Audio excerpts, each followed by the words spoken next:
al-akhila wa yawma idin ba'dhum li ba'dhin aduwwun illa al-muttaqin.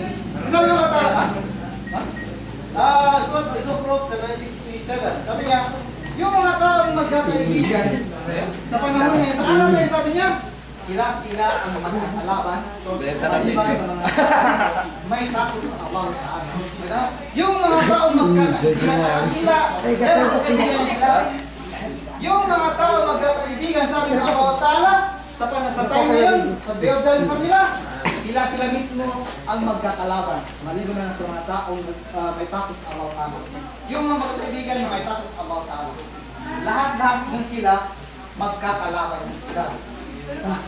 Pupuntahan ni kaibigan, si kaibigan niya para singilin. Kaibigan, bakit di mo ako inisip nung time nung ko? Kaibigan ko nakasambayan.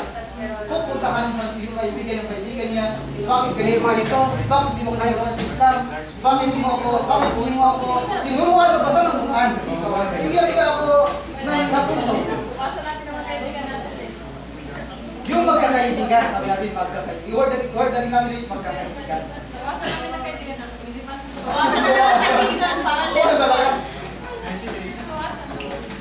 Kaya sabi natin sa Islam, kaya nga Islam, encourage na tayo na maghanap ng mabuting kaibigan. O tama.